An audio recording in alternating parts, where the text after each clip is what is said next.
welcome to Ask for Forgiveness, Not Permission.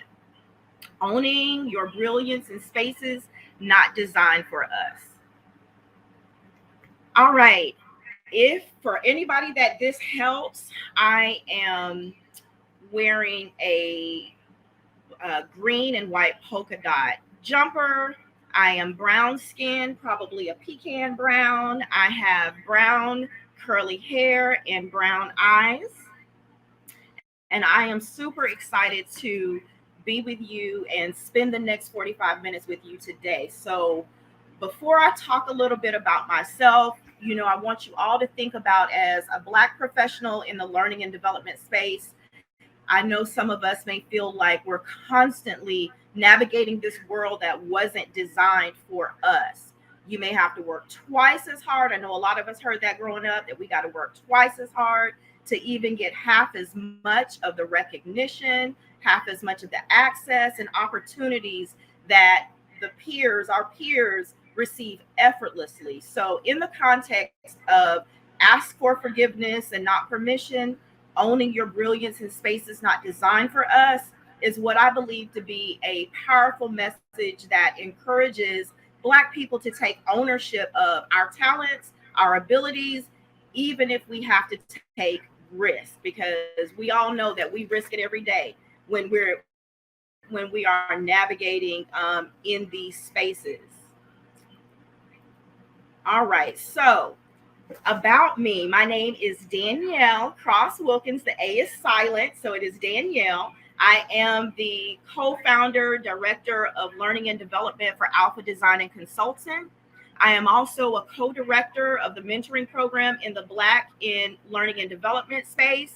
My day job, my full-time 9 to 5, I am an organizational change management supervisor with the Florida Department of Transportation. And if that's not enough, I am also an adjunct professor at Tallahassee Community College here in Tallahassee, Florida. I am a very, very happy, glad, proud graduate of the Florida Agricultural and Mechanical University, October 3rd, 1887. I am a diehard Rattler through and through. So one of the things that I want you to do is I want you to imagine a world where our brilliance and knows no boundaries, where race nor our ethnicity operates in the spaces we navigate. It doesn't dictate our value. It doesn't dictate our success or our potential. So today, if you can hear my voice, I'm going to share my lived experience as a testament to the power that lies within each of us as it transcends the limitations imposed by a society never designed for us to thrive in. In this segment, we're going to explore how we can own our own brilliance in spaces not designed for us, defying expectations, and forging a new path forward. So, what is our reality? I want you guys to drop for me in the chat. What has your experience been in these spaces that we're navigating on a day-to-day basis? Can you talk to me about what you're going through? What does it look like? What does it look like for you? Hey, FAMU alum. Yes. How are you guys navigating the spaces that you're in right now? So we navigate predominantly white corporate government learning and development spaces that historically and have many still do present various challenges and realities for Black people. It varies depending on individuals' circumstances, organizational culture, and societal context. So in those experiences, we've got in a very unapologetic way. I love that, pet to threat. I've heard that tentatively, carefully, and with fear. It's having to show up front that I'm nice, flexible, kind, smart, brilliant. It's sometimes having to make people comfortable with that's exactly what it is. We're the ones that, we end up being treated like the villain when we're actually the victims. That's our reality. That's the reality in our day to day. And I think it resonates so much with all of us in this space, because it doesn't matter where we are geographically, whether we are in Tallahassee, Florida, and Rattler Nation, or we're over in California, or we're in Maryland, or anywhere else. Our experience is the same. And a lot of times we can look across, at each other and have this immediate infinity because of it, because we share that experience. We share it, and our ancestors share it. So when we're talking about asking for forgiveness and not permission, I want you to drop in the chat for me, what do you think that statement means? If I say ask for forgiveness and not permission, what does that mean to you? We've got open to collaborate with floaties in deep water. Let's see. I've got people who've downgraded their academic achievements as it affects their relationships. Okay, so if we ask for it, take the initiative, do it first, walk in my power, do the thing that's right, and deal with the fallout later. That's exactly what it is, Kelly. The phrase ask for forgiveness, not permission, is often used as a strategy. And all of us are strategic. You got to be strategic if you were born as a Black person in this country. It's a strategy for taking bold or unconventional actions, even if it may be met with resistance or disapproval. Essentially, it means that rather than seeking approval or permission from others before taking action, one takes the action first. And then we'll ask for forgiveness later if it's necessary. But what I have found, that sometimes if we just do the thing that we're going to do and it is sprinkled with excellence, then we don't even have to ask for forgiveness later on. So that's what it means. But we have to, when we are standing and walking in that, we have to think about risk, benefits, and consequences. So we're going to talk a little bit about what forgiveness means. Forgiveness is a complex, it's a multidimensional concept. As humans, how we practice forgiveness, because it involves the act of pardoning or letting go of resentment. So in the context of professional relationships and work dynamics, how those we work with interpret opposing viewpoints, challenges, and experiences may help or hurt those relationships. That's forgiveness. Permission, on the other hand, refers to the act of granting or obtaining authorization, consent, or approval for someone in order to proceed with a specific action, a decision, or a request. It involves seeking formal or informal agreement from another person or entity to engage in a particular activity or have the freedom to exercise certain rights or privileges.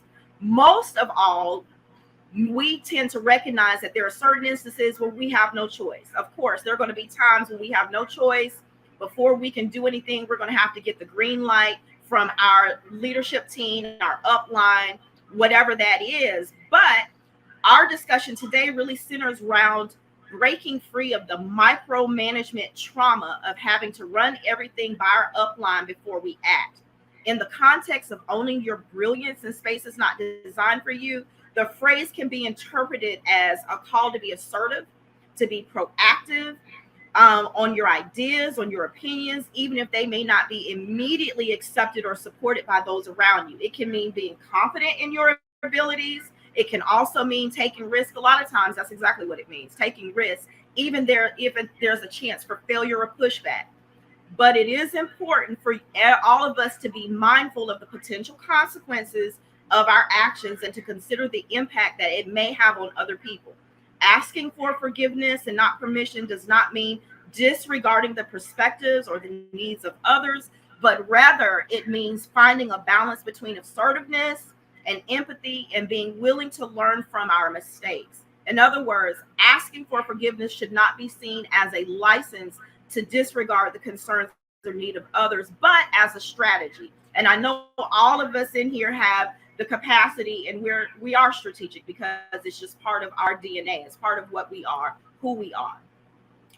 Okay, so what are the risks associated with not asking for permission? What do you guys think? And if you could drop in the chat what you think the risk. What are the risks that we're going to have with this? Micromanagement and trauma. What do we have? What are some of the risks that you guys can think of? Getting yelled at, God forbid. Yep, Rolanda, you're correct. Getting yelled at. What else?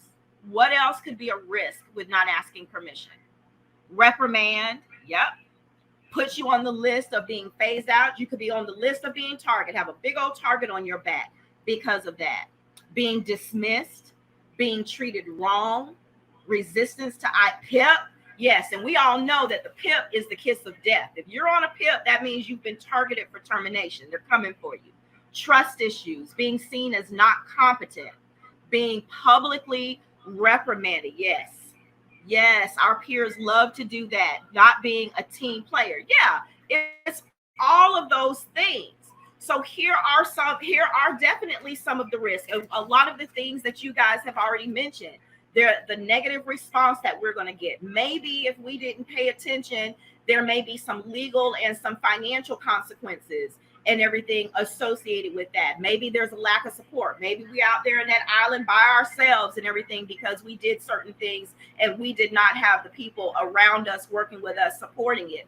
It could also be some missed opportunities. If you take action without seeking input or feedback from others, you may miss out on valuable insights or ideas that could improve your approach. It could damage your reputation. Yeah, I see that, Kelly. You said that.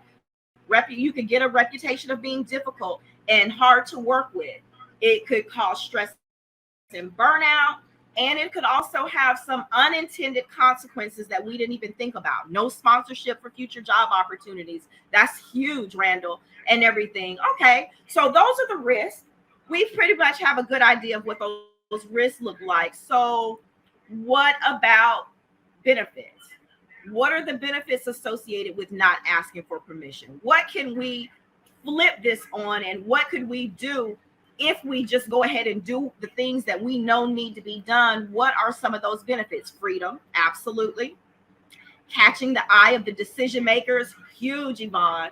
Catching the eye of the decision makers, surprise effect, building trust for ourselves, absolutely. Building trust, real progress, absolutely, because we're challenging the status quo. Confidence, self-empowering, it is all of those things. So these are some of the highlights.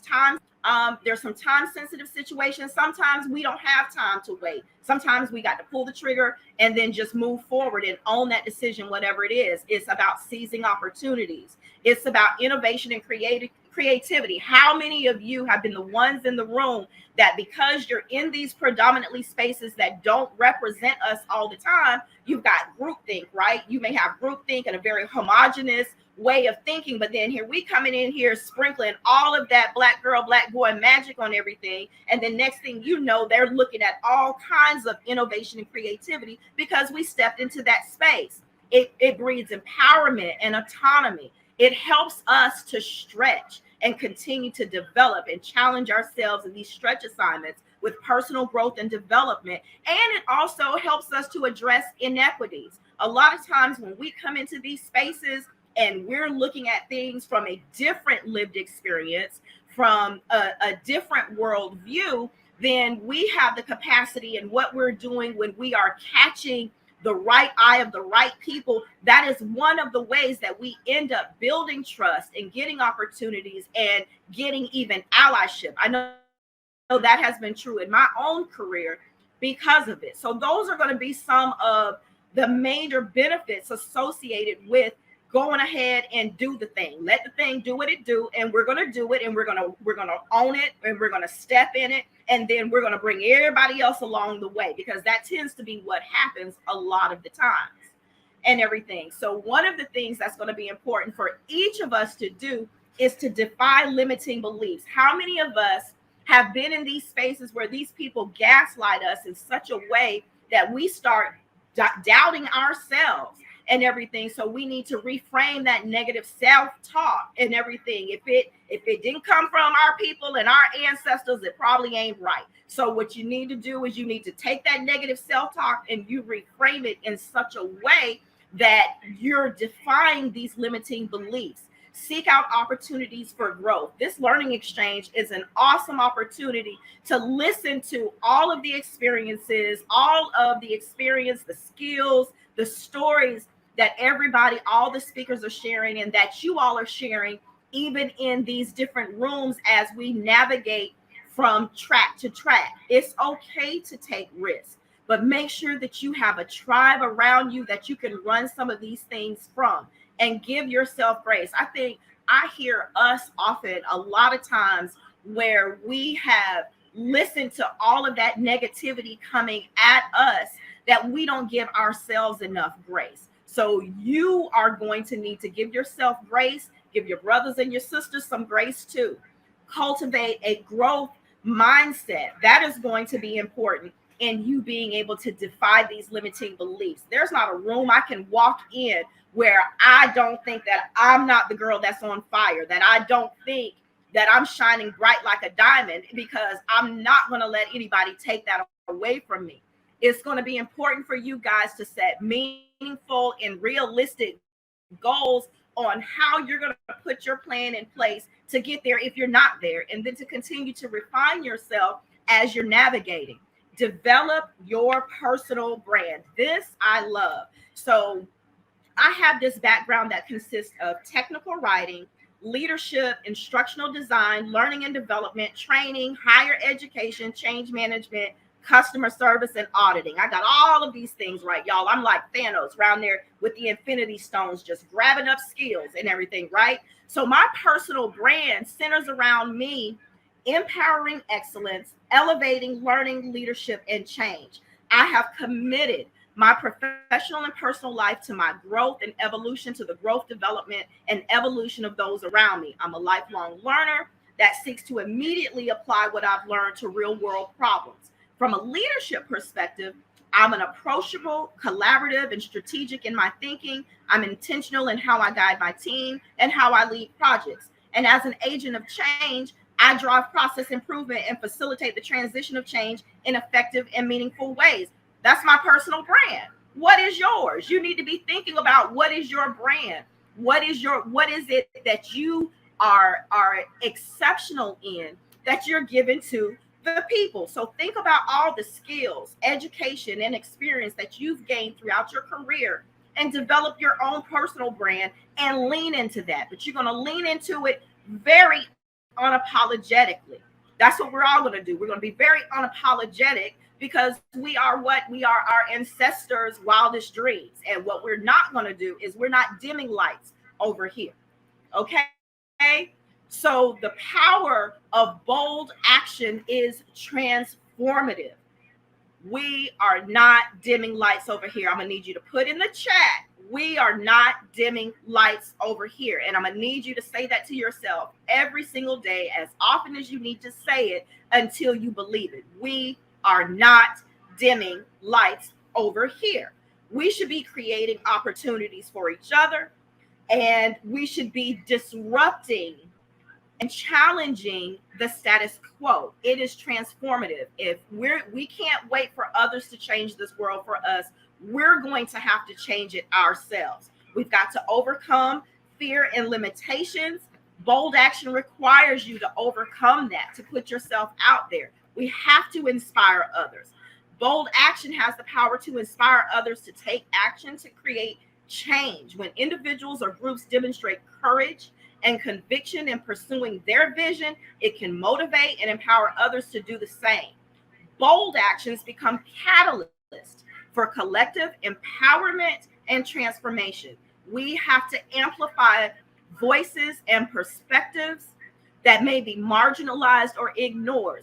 Namely us. We're marginalized, ignored, but we have to be in the room, and we have to be okay with that. We have to create momentum for change. Bold action can ignite a ripple effect, sparking momentum for change. When individuals or groups take bold steps toward a common goal, it creates a sense of urgency, and it inspires collective action. Bold actions become catalysts for movements, for campaigns and initiatives that drive transformative change on a larger scale. It encourages innovation and creativity, We have to build resilience. Y'all, resilience is in our DNA. I think, when we talk about generational curses and everything, we have generational blessings as well. And those generational blessings are the continued prayers. I am living proof of the prayers of my great grandparents, my grandparents, and my parents, and everything. That is the resiliency that is in each of us. We have to shift narratives and perspectives. We have a history where our narratives are hijacked. We're like, I'm in the state of Florida, and they talk about woke, anti-woke, everything, right? All they do is hijack narratives from us. We've got to take our narratives back, and we have to shift those and those perspectives. And that is going to create the ripple effect in all of these things that we're doing. So part of how you are going to own your brilliance as a Black professional involves recognizing, celebrating, and leveraging your unique talents, strengths, and perspectives. Here are some ways that we can do that.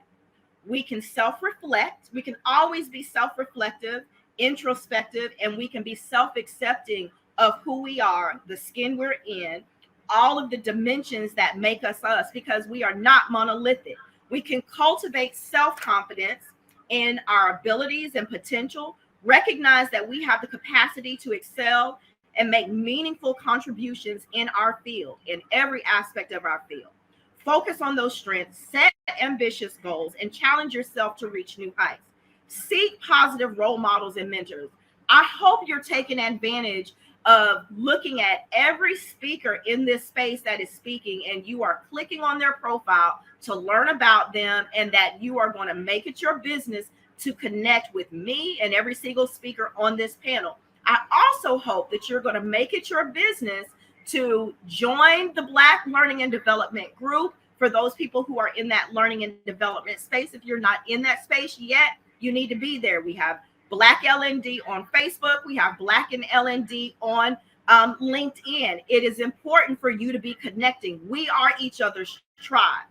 Develop a growth mindset. I spoke about that earlier. Believing in your capacity to learn, your capacity to grow, your capacity to adapt. View challenges as opportunities for growth and see setbacks as temporary hurdles on your path to success. Emphasize continuous learning, skill development, and perseverance. Build a strong support network and everything. Surround yourself with supportive individuals who uplift and inspire you. And then showcase your accomplishments. It is okay. We are not dimming lights over here. It is okay for you to take a bow, to tell everybody what it is you do and how you are the subject matter expert in your field, and that you're an upcoming subject matter expert in new industries that you are entering into, because you will get there. And you will get there very quickly with drive, perseverance, and your tribe. And then what you're going to do is you're going to empower others through your action. Empowering others through our actions involves creating an environment where individuals feel supported, they feel valued, they feel like they belong, and they are inspired to reach their full potential. So some of the things that everybody in here should be doing is leading by example. Be a role model by embodying the qualities and values you want to promote. Demonstrate integrity, authenticity, and a strong work ethic. Show empathy, respect, and inclusivity in your interactions. Your actions can inspire others to follow suit. You want to foster a culture of collaboration and teamwork. That's another space where if you've got communities of practice where you and your people are just kind of working together. I know I do that with Mallory and a couple of, other ladies in the group, where sometimes we will just we'll just get on a call, and even if we don't have to say anything, everybody's working on whatever it is they need to work on, but they're working on it in a space together. I do that with my own business partners and friends. My business partners are also some of my best friends. We get together and we will get on a call and we'll just work and do what it is we need to do. Provide opportunities for growth and development, because you are going to be empowering people too. Listen actively, be actively engaged in what people are talking about. Delegate and empower decision making. I know delegation is an issue that a lot of people have, because we sometimes don't trust that other people can take things on. But it is important for development that we show people, we train people, so that we can give up the reins a little bit. And it's okay to celebrate achievements and provide recognition. That is important. We have to, that's right, we have to pull each other up and everything. So that's part of the empowerment that we're going to do, and that I expect everybody in here to do. So here's your challenge. Your challenge is going to be, over the next few months, I want you to commit to taking bold and intentional actions to embrace your brilliance in your personal and your professional life. One of the things that I designed for you is this workbook. Let me see if I can pull the workbook up. I want you to, with this, are going to do is reflect on your experiences. You're going to reflect on your journey. And you are, Kai, if you could go ahead and drop the workbook in the chat. It is the Brilliance Journal Workbook. And what you're going to do is you're going to reflect on your unique strengths, talents, and experiences. You're going to consider the things that make you exceptional, right? Because all of us are exceptional in so many of the things that we're doing. And you are going to identify what your bold actions are going to be.